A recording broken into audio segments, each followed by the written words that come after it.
Di Laut Mati, Qin Chen mengaktifkan mata penciptaan dan merasakan Molly dan hantu bermata seribu terbang dari kejauhan. Serangga ini seharusnya berada di bawah komando Kaisar Serangga Dunia Bawah. Merasakan nafas serangga dunia bawah di lalat hantu bermata seribu, Qin Chen berpikir. Saat itu, banyak kaisar besar di dunia bawah mengirimkan orang-orang kuat untuk menyelinap ke dalam sangkar Laut Mati. Kaisar Serangga Dunia Bawah mengirimkan serangga pemakan jiwa, sedangkan Kaisar Si Huang mengirimkan leluhur hantu gargoyle. Karena kedua kaisar ini mengirim orang kepada keramba Laut Mati, hal ini menunjukkan bahwa mereka mempunyai pengaruh yang besar terhadap para tahanan Laut Mati. Itu sebabnya Qin Chen menduga kedua kaisar besar ini akan meninggalkan garnison di Laut Mati dan mengirim orang-orang kuat untuk mengambil alih. Kini tebakanku ternyata benar. Sebuah pemikiran muncul di benaknya. Serangga pemakan jiwa, yang awalnya terletak di dunia kekacauan, tiba-tiba muncul di depan Qin Chen. Tuanku, ucap serangga pemakan jiwa buru-buru memberi hormat dengan hormat. Bisakah kamu mengenali serangga ini? Ucap Qin Chen berevolusi menjadi sosok lalat hantu bermata seribu di depan serangga hantu pemakan jiwa. Lalat hantu bermata seribu. Ucap serangga hantu pemakan jiwa terkejut dan melanjutkan, Tuan, serangga ini adalah seorang jenderal di bawah komando lalat hantu besar. Tubuhnya adalah lalat hantu besar, dan kekuatan magisnya adalah mata majemuk yang tak terhitung jumlahnya di tubuhnya. Sekali motivasi dapat mengungkapkan kebenaran dan menarik orang ke dalamnya. Fungsi ilusi dapat memperkuat persepsi para pembudidaya hantu tanpa batas, yang sangat mengerikan. Oh, Qin Chen berpikir, bisakah serangga ini memiliki rencana cadangan Kaisar Serangga Dunia Bawah? Seharusnya punya, ucap serangga pemakan jiwa dengan hormat berkata, serangga ini sangat dicintai oleh Kaisar saat itu. Meski tidak sebaik bawahannya, jika dikirim ke garnison di Laut Mati, pasti akan meninggalkan tipu muslihatnya sendiri. Mata Qin Chen berkedip, dan kesadarannya memasuki dunia kekacauan. Si Mei, apa kamu baik-baik saja? Hehehe, Tuan, serahkan saja semuanya pada bawahanmu. Ucap Kaisar Si Mei berkata dengan menawan dengan ekspresi menggoda di wajahnya, mungkin agak merepotkan bagiku untuk berurusan dengan metode yang ditinggalkan oleh 4 Kaisar Agung, tapi saya yakin tidak akan mengecewakan tuanku. Ucap Kaisar Si Mei mengangkat dadanya dan yakin. Qin Chen mengangguk, kalau begitu ikuti rencananya. Sosok Qin Chen tiba-tiba menghilang, hanya menyisakan serangga pemakan jiwa di Laut Mati. Pada saat ini, Molly dan lalat hantu bermata seribu telah tiba di Laut Mati. Saudara Molly, di mana orangnya? Ucap lalat hantu bermata seribu melihat sekeliling dengan bingung. Molly tersenyum dan berkata, Saudara Qianyan, jangan khawatir, ikuti saja saya. Dia menyelam langsung ke Laut Mati di bawah. Apa? Di Laut Mati? Gumam lalat hantu bermata seribu mengerutkan kening dan segera mengikutinya dari dekat. Laut Mati begitu dalam sehingga mereka berdua terus menyelam. Kesadaran lalat hantu bermata seribu waspada terhadap lingkungan sekitar, tapi dia tidak terlalu gugup. Bukannya ia tidak menganggap ini jebakan, tapi ia memiliki metode Kaisar Serangga di dalam tubuhnya. Begitu ia menghadapi krisis hidup dan mati, proyeksi Kaisar Serangga akan datang seketika. Bahkan jika Raja Hantu Hakim dan Suradauzu bergabung, jangan berharap untuk membunuhnya dengan mudah. Ini pula yang menjadi alasan mengapa hantu lalat bermata seribu tidak takut dengan tipu daya Molly. Sesaat kemudian, Molly membawa lalat hantu bermata seribu ke dasar laut. Lalat hantu bermata seribu melihat sekeliling, tempat itu kosong dan tidak ada siapa-siapa. Di mana orangnya? Ucap hantu lalat bermata seribu mengerutkan kening. Ada di sini, ucap Molly melirik ke sekeliling yang kosong, dan hatinya menjadi gugup. Sialan, Qin Chen, tolong jangan menipuku. Tepat saat suasana menjadi mencekam, suara mendengung halus tiba-tiba terdengar di sekitar dasar laut. Saat berikutnya, serangga yang tak terbatas berkumpul dari segala arah, secara bertahap membentuk bayangan serangga besar di depan kedua orang itu. Apa itu? Gumam Molly matanya melebar, menatap bayangan serangga besar yang berkumpul di langit di depannya, dan dia tidak bisa menahan diri untuk tidak terkejut. Kapan Demon Qin Chen berubah menjadi bak? Dan Anda berpura-pura sangat mirip sehingga Anda tidak tahu itu palsu sama sekali. Saudara Qianyan, selamat datang. Setelah serangga pemakan jiwa terbentuk, dia langsung berkata sambil tersenyum. Pemakan jiwa, benarkah itu kamu? Ucap lalat hantu bermata seribu pupilnya menyusut. Ia secara alami mengetahui serangga pemakan jiwa. Di zaman kuno, serangga pemakan jiwa adalah penjaga yang mengikuti Kaisar Agung, dan bahkan berada di atasnya. Namun kemudian, untuk beberapa alasan yang tidak diketahui, dikatakan bahwa mereka dikirim oleh Kaisar Agung untuk melakukan beberapa misi khusus. Setelah itu tidak ada kabar lagi, dan saya tidak menyangka dia akan muncul di sini sekarang. Mungkinkah kamu dikirim ke keramba laut mati oleh orang dewasa? Ucap lalat hantu bermata seribu melihat ke kedalaman laut mati dan berseru. Haha, aku tidak menyangka setelah bertahun-tahun, saudara Qianyan masih bisa mengenaliku. Ya, aku memang dikirim ke sangkar laut mati oleh orang dewasa saat itu. Sekarang aku sudah berusaha sekuat tenaga untuk keluar dari jebakan, tapi tidak nyaman bagiku untuk pergi ke sana. Aku hanya dapat meminta saudara Molly untuk memberitahu saudara Qianyan. Kata serangga pemakan jiwa sambil tersenyum. Oh, lalat hantu bermata seribu tertegun, kapan kamu mengenal iblis ini? Ia mengerutkan kening dan tidak bisa menahan diri untuk tidak melihat ke arah Molly, yang satu berada di bawah komando Kaisar Wu Yueming, dan yang lainnya di bawah komando Kaisar Serangga Ming, seharusnya tidak ada hubungan antara keduanya. Ditatap oleh lalat hantu bermata seribu, Molly juga sedikit linglung, dia melihat ke atas dan ke bawah ke serangga pemakan jiwa, melihat ke kiri dan ke kanan, tetapi dia tidak dapat melihat kekurangan apapun. Nak Molly, Qin Chen ini sangat menakutkan. Dia menyamar sebagai serangga hantu. Kita tidak bisa melihat kekurangannya sama sekali. Seolah-olah orang ini benar-benar serangga hantu. Ucap leluhur iblis Luo juga tercengang. Keterampilan penyamaran Qin Chen terlalu kuat. Ceritanya panjang. Ucap serangga pemakan jiwa berkata sambil tersenyum, aku meminta Molly untuk menukarkanmu dengan sesuatu yang penting untuk diberitahukan kepadamu. Saat dia mengatakan ini, wajah serangga pemakan jiwa berangsur-angsur menjadi pucat. Dia menjadi serius, masalah ini terkait dengan rahasia di dalam sangkar laut mati. Sekarang laut mati diblokir oleh formasi langit terlarang Jiuming. Saya ingin Anda mengungkapkan rahasia ini dan menyebarkannya kepada Kaisar Agung sesegera mungkin. Rahasia apa? Kemarilah, aku akan memberitahumu.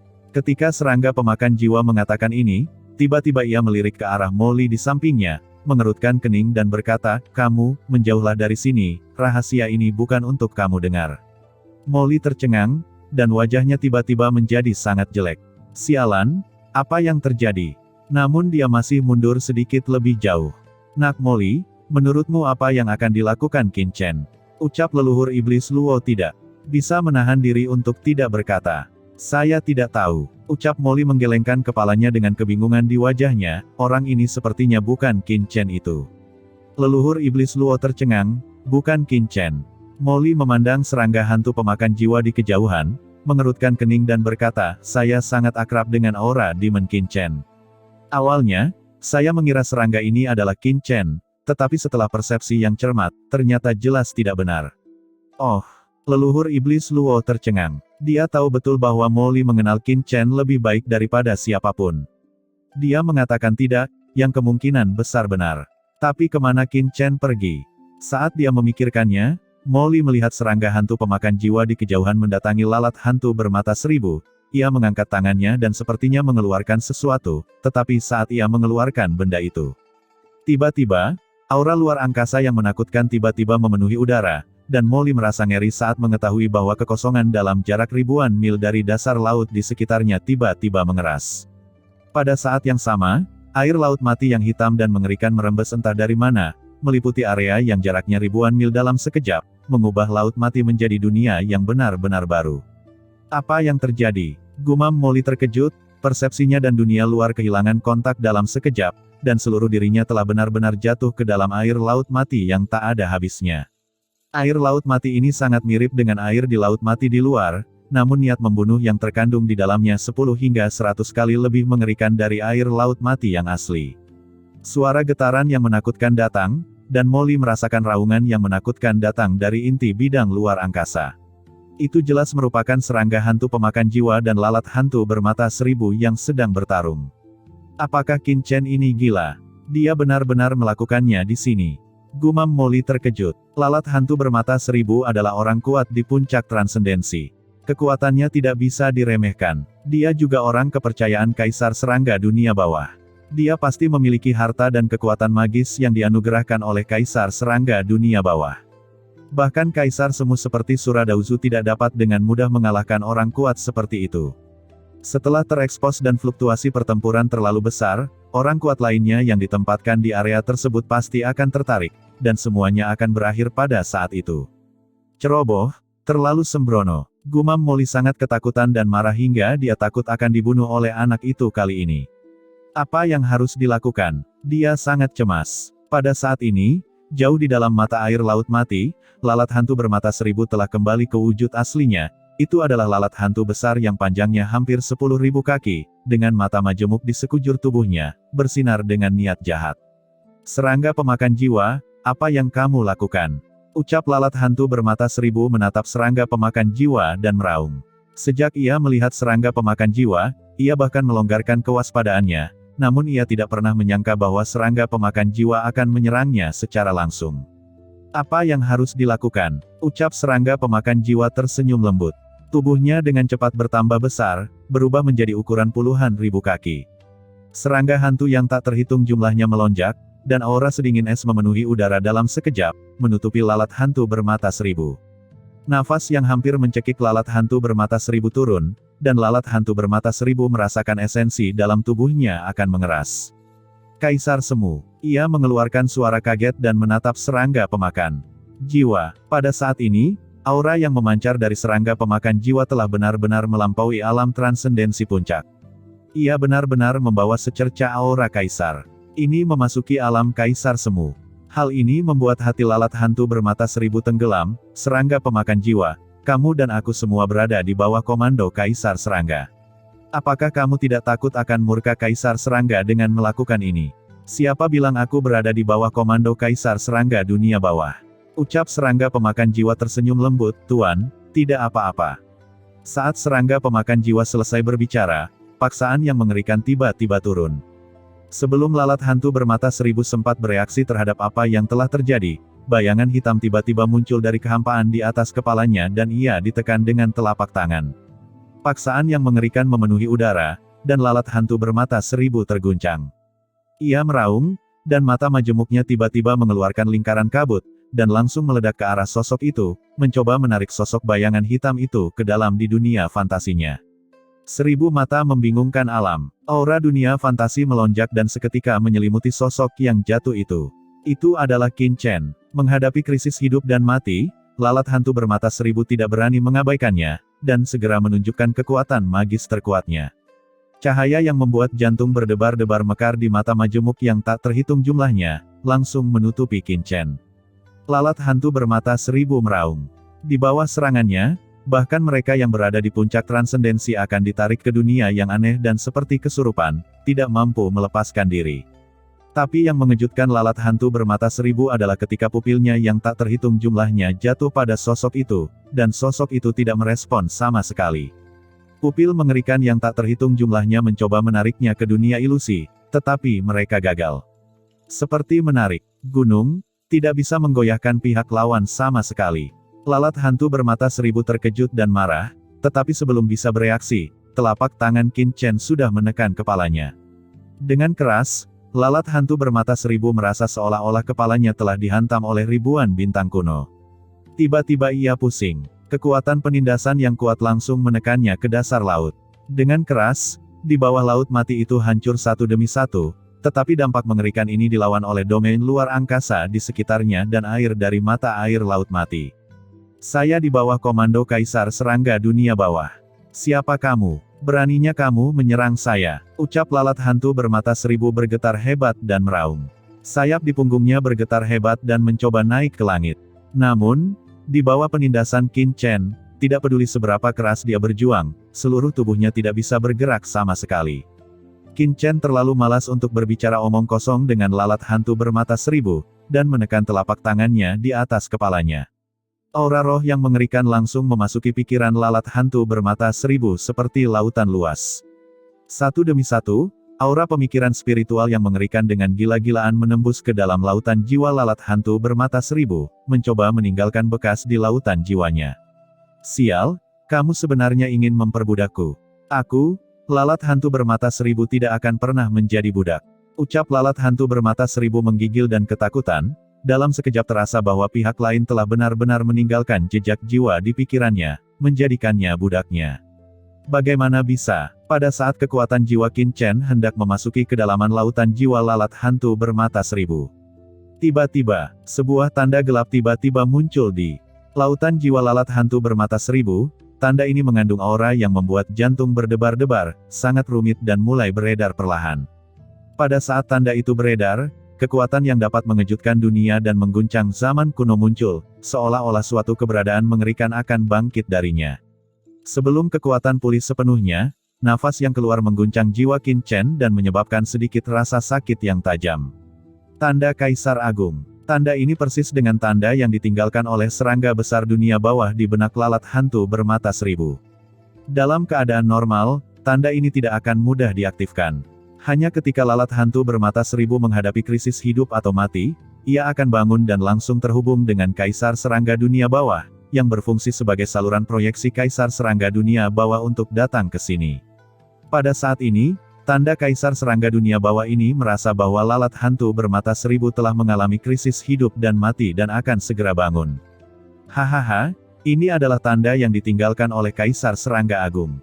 Seekor semut ingin memperbudakku. Kalian sudah berakhir. Saat proyeksi Kaisar Serangga datang, kalian semua akan mati. Ucap lalat hantu bermata seribu tidak bisa bergerak, tapi ia meraung dengan marah. Kaisar Simei, terserah padamu. Ucap Qin Chen tampak serius dan tidak berkata apa-apa, tetapi memberi perintah dingin. Hehehe, Tuan, serahkan pada bawahanmu. Tawa kecil tiba-tiba terdengar di benak lalat hantu bermata seribu. Suara ini mengandung kekuatan kebingungan yang tak ada habisnya. Hanya mendengar suaranya, pikiran lalat hantu bermata seribu jatuh pusing dalam sekejap, dan matanya yang awalnya marah tiba-tiba menjadi kabur. Itu adalah Kaisar Simei. Pada titik tertentu, roh Kaisar Simei mengikuti kekuatan Qin Chen dan muncul di benak lalat hantu bermata seribu. Pada saat ini, jiwa Kaisar Simei menjelma menjadi permaisuri yang menjulang tinggi dengan kaki ratusan juta kaki, melayang di atas lautan jiwa lalat hantu bermata seribu. Permaisuri ini memegang ratusan juta bintang di tangannya, dengan ekor ular melingkar di ekornya, seperti dewa yang memadatkan kehampaan alam semesta, mengeluarkan cahaya tanpa akhir. Segel Kaisar Agung dari Kaisar Serangga Dunia Bawah, Huff, segel. Ucap Kaisar Simei terkekeh, dan dia menjulurkan lidahnya yang harum, seperti guntur musim semi yang keluar dari lidahnya. Dalam keadaan kesurupan, cahaya ilahi yang tak berujung mekar, berubah menjadi gumpalan cahaya dan jatuh ke seluruh langit, menyebabkan guntur selama beberapa generasi. Kekuatan mengerikan dari Kaisar melonjak di benak lalat hantu bermata seribu, dan langsung jatuh pada tanda Kaisar yang akan bangun. Sebuah kekuatan yang cukup untuk memikat segala sesuatu di dunia langsung meresap ke dalam tanda Kaisar Serangga Dunia Bawah. Dalam sekejap, tanda Kaisar Serangga Dunia Bawah, yang akan segera bangun, sepertinya merasakan sesuatu yang membingungkannya, dan kekuatan di dalamnya benar-benar terpengaruh untuk sesaat. Hehehe, tidak terjadi apa-apa di sini, Kaisar Serangga, silakan terus tidur. Ada suara menawan yang bergema di antara langit dan bumi, dan lautan jiwa lalat hantu bermata seribu yang awalnya bergelombang tiba-tiba menjadi tenang, seperti permukaan danau yang tersapu air setelah hujan dan langit cerah, setenang cermin, tanpa riak apapun. Kekuatan Kaisar yang tak terlihat menyelimuti tanda Kaisar Serangga Dunia Bawah, mengisolasinya dari lautan jiwa lalat hantu bermata seribu. Akhirnya, tanda Kaisar Agung, yang akan bangun, bergetar dua kali, perlahan-lahan menjadi tenang, dan kemudian perlahan tenggelam ke kedalaman lautan jiwa lalat hantu bermata seribu dan menghilang. Pada saat ini, di suatu tempat misterius jauh di dalam dunia bawah, serangga yang tak terhitung jumlahnya beterbangan, dan serangga padat membentuk bola besar, membuat bulu kuduk orang berdiri hanya dengan melihatnya. Di area tengah bola ini, terdapat jurang maut, di dalam jurang tersebut, sesosok bintang besar tidak aktif dan tertidur. Bayangan hitam besar ini terus bernafas, dan setiap kali ia menghirup, sejumlah besar serangga terbang masuk dan keluar dari lubang di tubuhnya seperti sungai yang panjang, membuatnya menakutkan. Sosok ini tidak lain adalah Kaisar Serangga yang terkenal di dunia bawah, keberadaan yang sangat menakutkan. Pada saat ini, Kaisar Serangga sepertinya merasakan sesuatu, dan tiba-tiba membuka matanya, sepasang mata merah mekar dengan cahaya dingin yang samar di kegelapan. Serangga dunia bawah yang terbang di seluruh langit tiba-tiba menyebar, seperti tornado hitam, terbang ke segala arah secara tiba-tiba. Aneh, mengapa jiwa Kaisar ini ketakutan? Apakah ada sesuatu yang terjadi? Gumam Kaisar Mingchong mengangkat kepalanya dan merasakan dengan hati-hati. Matanya yang dingin seolah melihat menembus ruang dan waktu yang tak ada habisnya, memandang ke arah dunia bawah yang luas. Namun, aku tidak merasakan apapun. Nampaknya denyutan sebelumnya hanyalah kedutan tubuh yang tidak disengaja saat tidur. Gumam Kaisar Mingchong menggelengkan kepalanya, membungkuk lagi, dan melanjutkan tidur. Serangga hantu yang menyertainya dari seluruh penjuru langit berkumpul kembali, melesat melalui lubang di tubuh Kaisar Serangga Dunia Bawah yang sedang menghisap nafas Kaisar, seperti sungai panjang yang mengalir. Jauh di Laut Mati, lautan jiwa lalat hantu bermata seribu terbang. Tuanku, mengapa Anda belum mengambil tindakan? Setelah menekan tanda Kaisar Serangga Dunia Bawah, Kaisar Simei terkekeh. Diam-diam, kekuatannya telah membungkus lautan jiwa lalat hantu bermata seribu, mengisolasinya dari tanda Kaisar Serangga Dunia Bawah, memungkinkan kekuatan jiwa Qin Chen menembus ke kedalaman lautan jiwa lalat hantu bermata seribu. Melihat tanda ini, jiwa Qin Chen langsung menarik diri dari lautan jiwa lalat hantu bermata seribu. Kaisar Simei, apakah tidak akan ada kecelakaan? Ucap Qin Chen memandang jiwa Kaisar Simei yang keluar bersama dan bertanya dengan suara yang dalam. Hehe, tuanku, jangan khawatir. Ucap Kaisar Simei terkekeh, dengan lembut membelai dada Qin Chen dengan telapak tangannya yang lembut dan seperti batu giok, menjilat bibir merahnya dengan lidahnya, dan berkata dengan seksi dan menggoda, jika Kaisar Serangga Hantu itu datang sendiri, mungkin akan sedikit sulit bagi bawahan ini untuk memikatnya, tapi apa yang ada dalam pikiran lalat hantu bermata seribu hanyalah tanda Kaisar yang ditinggalkan oleh Kaisar Serangga Hantu. Bagaimanapun, bawahan ini juga merupakan master tingkat Kaisar. Tuanku, apakah Anda tidak begitu percaya pada bawahan ini? Ucap Kaisar Simei meludahkan lidahnya yang harum, dan aroma itu mengenai hidung Qin Chen. Kembali ke dunia kekacauan, ucap Qin Chen melirik Kaisar Simei yang centil dan tidak bisa menahan diri untuk tidak mendengus. Huff, tuanku benar-benar membosankan. Setelah memanfaatkannya, dia tidak menyukainya. Gumam Kaisar Simei dengan enggan melirik ke arah Qin Chen. Melihat mata dingin Qin Chen, dia segera menjulurkan lidahnya, menghilang dalam sekejap, dan kembali ke dunia kekacauan. Pada saat ini, tubuh lalat hantu bermata seribu bergetar, dan matanya yang kabur tiba-tiba kembali jernih. Setelah dia merasakan apa yang terjadi di lautan jiwanya, wajahnya tiba-tiba berubah. Matanya yang menatap Qin Chen dipenuhi dengan rasa hormat tak berujung. Bawahan telah bertemu dengan tuanku. Ucap lalat hantu bermata seribu berlutut tepat di depan Qin Chen dan gemetar. Pada saat ini, lalat hantu bermata seribu telah kehilangan persepsinya tentang tanda Kaisar Serangga Dunia Bawah di benaknya, dan yang dia miliki hanyalah penyerahan diri dan pemujaan tanpa akhir kepada Qin Chen. Selamat, tuanku. Pada saat ini, serangga pemakan jiwa juga melangkah maju untuk memberi hormat. Semuanya, bangun. Ucap Qin Chen mengangguk dan menghela napas dengan lembut. Harus dikatakan bahwa Qin Chen masih sedikit gugup sebelumnya. Setelah Kaisar Simei tidak dapat menekan tanda Kaisar Mingchong dan membiarkan proyeksi Kaisar Mingchong datang, dia akan terungkap sepenuhnya. Untungnya semuanya aman, dan Kaisar Simei yang datang sendiri masih mengacaukan tanda Kaisar Mingchong, menyebabkan persepsinya menyimpang dan tidak pernah datang. Namun kini, kekuatan jiwa Kaisar Simei telah memutus hubungan antara tanda Kaisar Mingchong dan lautan jiwa lalat hantu bermata seribu. Kecuali ada keadaan khusus, dan tanda yang ditinggalkan oleh Kaisar Mingchong menjadi buta. Ini seharusnya tidak membuat khawatir siapapun. Pikir Qin Chen mengangkat kepalanya tanpa suara. Di dunia luar, Molly, yang telah diisolasi oleh Qin Chen sebelumnya, menjadi panik dan bingung. Dengan ledakan yang tiba-tiba, air laut mati menghilang dalam sekejap, dan kemudian dia melihat Qin Chen dan lalat hantu bermata seribu berlutut di depan Qin Chen. Mata Molly tiba-tiba melebar. Apa yang terjadi? Gumam Molly tampak bingung. Sudah berapa lama sejak itu? Mengapa lalat hantu bermata seribu, yang sebelumnya begitu agung, berlutut di sana seperti ini? Selain itu, master kuat serangga yang mengerikan sebelumnya juga berlutut di depan Qin Chen. Tampak jelas bahwa dia telah salah paham sebelumnya, dan pembudidaya hantu ini juga berada di bawah komando Qin Chen.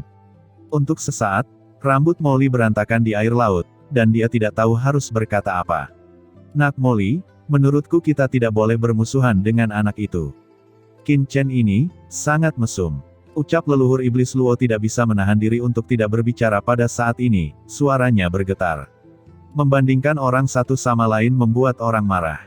Leluhur iblis Luo awalnya mengira Molly sudah menjadi pengumpul keberuntungan terbesar di dunia, tetapi dibandingkan dengan Qin Chen. Lupakan saja, lebih baik jangan membandingkan, itu melukai harga diri orang. Molly, kamu melakukan pekerjaan dengan baik kali ini. Ayo, izinkan aku memperkenalkanmu. Yang ini adalah serangga hantu pemakan jiwa, dan yang ini adalah lalat hantu bermata seribu. Mereka berdua adalah bawahanku sekarang. Ucap Qin Chen tersenyum pada Molly. Jika Molly tidak menarik pihak lain kali ini, dia tidak akan bisa menaklukkannya dengan mudah. Molly tampak jelek. Apa maksudnya menjadi baik? Membuat Anda merasa menjadi bawahannya. Qin Chen, sebagai saingan, aku ingin menasihatimu.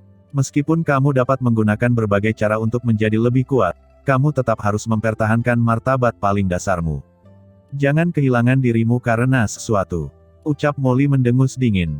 Molly sekarang mengerti bahwa Qin Chen begitu kuat hanya karena dia berlindung di Kaisar Yuming. Dengan kekuatan 4 Kaisar Agung, tidak mudah untuk menaklukkan lalat hantu bermata seribu, dan dia pasti bisa melakukan lebih baik darinya. Hanya saja aku tidak mau repot-repot melakukannya. Qin Chen mengerutkan kening dan menatap Molly, apa yang orang ini bicarakan.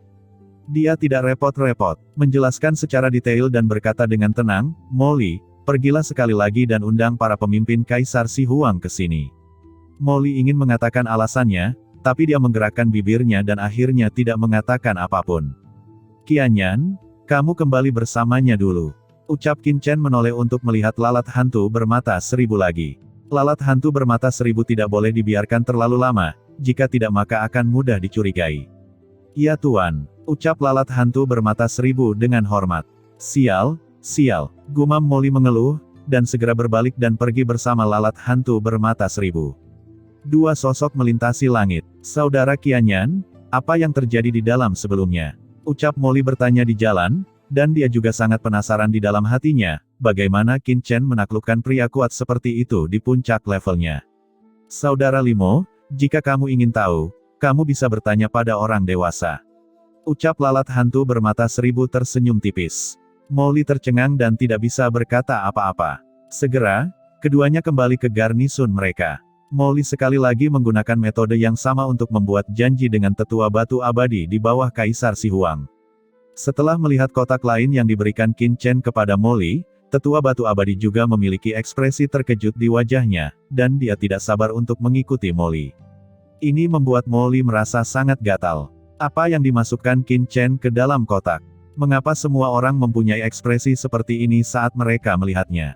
Membawa tetua batu abadi bersamanya, Molly segera tiba di tempat lain yang disepakati di dasar Laut Mati. Qin Chen menggunakan serangga hantu pemakan jiwa untuk membingungkan lalat hantu bermata seribu sebelumnya. Molly penasaran tentang bagaimana Qin Chen harus membingungkan tetua batu abadi kali ini. Bagaimanapun, tetua batu abadi berada di bawah komando Kaisar Si Huang, dan serangga hantu pemakan jiwa tidak ada persahabatan yang begitu erat. Namun yang mengejutkan Molly adalah ketika mereka menyelam ke dasar laut, yang menunggu mereka kali ini bukan lagi serangga pemakan jiwa, melainkan seorang pembudidaya hantu yang tampak seperti patung batu, memancarkan aura yang mengerikan. Leluhur Gargoyle, ini benar-benar kamu, kenapa kamu ada di sini? Melihat leluhur Gargoyle, tetua batu abadi segera berkata dengan ngeri, dengan ekspresi terkejut di wajahnya. Molly tercengang. Ekspresinya tiba-tiba berubah menjadi hijau ketika dia mendengar bahwa kata-kata yang diucapkan oleh tetua batu abadi hampir persis sama dengan kata-kata dari lalat hantu bermata seribu sebelumnya. Sial, itu hal yang sama lagi. Gumam Molly diam-diam menjauh dari tempat ini. Lupakan saja, aku merasa sangat lelah. Saat berikutnya, air dari mata air Laut Mati muncul, kuat dan perkasa, menutup kekosongan. Suara menderu tiba-tiba datang dari area tertutup, dan Molly sepertinya mendengar raungan tetua batu abadi itu secara samar-samar. Ini dimulai lagi. Gumam Molly tampak putus asa. Tiba-tiba, air Laut Mati di sekitarnya tiba-tiba melonjak, dan aura menakutkan yang membuat Molly berdebar tiba-tiba keluar dari tempat yang diblokir, dan Laut Mati dalam jarak 1 juta mil di sekitarnya langsung mendidih. Kekuatan apa ini? Hanya sedikit teror dari kekuatan ini yang membuat Molly gemetar tanpa sadar, dan dia merasakan jantung berdebar-debar dari tingkat jiwa. Kekuatan ini bahkan jauh lebih unggul dari leluhur Asura, ini jelas merupakan aura seorang kaisar. Molly terkejut dan tiba-tiba mengangkat kepalanya untuk melihat ke dalam blokade. Sesuatu telah terjadi. Untung saja nafas ini hanya bertahan sesaat lalu menghilang. Di tengah laut mati, wajah Qin Chen pucat. Di depannya, leluhur hantu gargoyle, tetua batu abadi, dan Kaisar Si Mei berlutut di sana. Si Mei, apa yang terjadi sebelumnya? Ucap Qin Chen tampak jelek. Dalam proses memperbudak tetua batu abadi, dua kekuatan kaisar besar meledak dari jiwa tetua batu abadi. Jika Qin Chen tidak mengendalikan pedang pembunuh terbalik dan mendapat bantuan dewa kecil pada saat kritis, dia akan hampir terekspos. Tuan, saya tidak menyangka Kaisar Si Huang akan menanamkan dua tanda di benak orang ini. Meskipun saya segera mengetahuinya, dikabarkan bahwa Kaisar Si Huang adalah batu dunia bawah kuno yang membentuk Dao. Secara alami diberkahi dengan kekuatan pesona dan resistensi yang relatif besar, jadi. Ucap Kaisar Si Mei menunjukkan penyesalan di wajahnya. Kaisar Si Huang adalah batu leluhur dunia bawah yang terbentuk ketika dunia bawah dibuka, dia berhati batu, dan kekuatan pesona akan sangat melemahkan makhluk tersebut. Jadi bagaimana situasinya sekarang? Ucap Qin Chen berkata dengan sungguh-sungguh. Tuan, bawahan ini telah memikat dan menyegel kedua jejak itu untuk pertama kalinya, tetapi jejak fluktuasi Kaisar sebelumnya pasti akan diteruskan ke Kaisar Si Huang. Jika Kaisar Si Huang lebih berhati-hati, kemungkinan besar dia akan mengambil inisiatif untuk datang menyelidiki. Ucap Kaisar Si Mei juga terlihat sangat jelek. Tapi jangan khawatir, Tuan. Selama Kaisar Si Huang tidak datang sendiri, dengan kekuatan yang telah dipulihkan bawahan ini sekarang, tidak sulit untuk mematikan proyeksinya. Ucap Kaisar Si Mei berkata dengan tergesa-gesa. Tapi dengan cara ini, kita akan terekspos sepenuhnya. Gumam Qin Chen matanya tampak suram. Dengan adanya Kaisar Si Mei, proyeksi Kaisar memang bukan apa-apa, tetapi pergerakan yang ditimbulkannya tidak dapat disembunyikan. Jika Kaisar Si Huang merilis proyeksinya, berapa lama sampai proyeksi itu tiba? Ucap Qin Chen bertanya dengan suara yang dalam. Tanda di benak tetua batu abadi telah disegel oleh bawahan ini, jadi tidak ada lagi pembawa proyeksi Kaisar Si Huang untuk datang langsung ke sini. Mengingat luas dan kekuatan Kaisar Si Huang, jika proyeksinya ingin datang melintasi langit, itu membutuhkan sekitar lebih dari 1 hari dunia bawah. Ucap Kaisar Si Mei berkata dengan cemas. Apa? 1 hari di dunia bawah? Gumam Qin Chen hatinya bergetar. Kali ini terlalu singkat. Awalnya, Qin Chen berencana untuk menyusun rencananya secara perlahan, tetapi sekarang jelas bahwa dia harus mempercepat langkahnya. Selain itu, saya tidak tahu apakah ada yang memperhatikan fluktuasi sebelumnya di sini. Menarik kembali Kaisar Si Mei, Qin Chen melambaikan tangannya, dan air dari mata air laut mati yang tak terhitung jumlahnya di sekitarnya langsung menghilang. Qin Chen, apa yang terjadi sebelumnya? Mengapa fluktuasinya begitu besar? Begitu air laut mati menghilang, Molly langsung bergegas, wajahnya jelek. Tidak masalah, ada kecelakaan kecil, tapi sudah teratasi. Ucap Qin Chen mengangkat kepalanya dan melihat ke laut mati, mengerutkan kening, seseorang akan datang, kalian berdua menyelesaikannya, dan rencana selanjutnya akan dilakukan besok pagi. Begitu dia selesai berbicara, sosok Qin Chen bergoyang dan menghilang tiba-tiba. Sial, buat aku berantakan. Gumam Molly hampir menjadi gila. Dia segera melihat ke arah tetua batu abadi dan berkata, cepat, beri aku beberapa pukulan. Tetua batu abadi tercengang. Apa yang masih kamu lakukan? Ucap Molly sangat marah. Orang macam apa mereka? Apakah mereka tidak punya otak? Pada saat ini, di atas laut mati, beberapa sosok terbang dengan cepat. Mereka adalah orang-orang kuat yang berpatroli di dekatnya. Mereka tertarik dengan fluktuasi sebelumnya. Ada di sini. Sepertinya, ada pergerakan tadi. Bagaimana situasinya? Ayo turun bersama dan melihat. Ucap para pembudidaya hantu ini saling memandang dan mereka semua datang dari kekuatan yang berbeda dan hendak menyelam ke laut mati. Tiba-tiba, laut mati meledak menjadi gelombang besar, dan saat berikutnya, dua sosok membubung ke langit dari laut mati, penuh dengan niat membunuh. Itu tidak lain adalah tetua batu abadi dan Molly. Pada saat ini, Molly dipenuhi bekas luka, dengan darah mengalir, dan sangat malu dan marah, tetapi matanya masih menatap tetua batu abadi dengan dingin dan niat membunuh. Itu adalah tetua batu abadi, dan iblis ganas di bawah komando leluhur Asura. Mengapa mereka berdua bertengkar di sini? Ucap semua orang sekilas mengenali mereka berdua dan mau tak mau mengungkapkan keterkejutannya. Tetua batu abadi Immortal Silao adalah pemimpin yang dikirim oleh Kaisar Si Huang ke Laut Mati. Dia adalah orang kuat transenden puncak dengan kekuatan yang sangat mengerikan. Dia secara alami cukup terkenal di Laut Mati ini. Adapun Molly, dia awalnya tidak dikenal. Setelah membunuh Guier, ketenarannya telah menyebar di lautan kematian ini. Semua orang tahu bahwa siapapun dapat terprovokasi di Laut Mati ini, tetapi mereka tidak dapat memprovokasi orang yang bahkan berani membunuh bawahan istana ke-10 Kaisar Yama. Menghadapi kerumunan, keduanya menutup telinga dan hanya saling memandang. Molly menyeka darah dari sudut mulutnya dan berteriak, "Immortal Silao, Tuan Suradauzu sekarang bertanggung jawab atas Laut Mati. Demi wajah Kaisar Si Huang, saya hanya meminta Anda untuk melaporkan semua gerakan yang Anda temukan kepada Tuan Suradauzu. Beraninya kamu menyerangku, apakah kamu tidak takut dengan hukuman dari Master Suradauzu?" Ucap Molly penuh dengan niat membunuh. Immortal Silao mendengus dingin, dengan ekspresi jijik di wajahnya, "Nak Limo, jangan gunakan leluhur Asura untuk menekanku. Aku di bawah komando Kaisar Si Huang. Mengapa aku harus mematuhi perintahmu? Kali ini demi leluhur Asura, aku hanya menghukummu sedikit. Jika lain kali kamu berani bersikap sombong di depanku, jangan salahkan aku karena bersikap kasar." Ucap Immortal Silao mendengus keras, menatap orang lain yang hadir, berbalik dan menghilang ke langit dalam sekejap.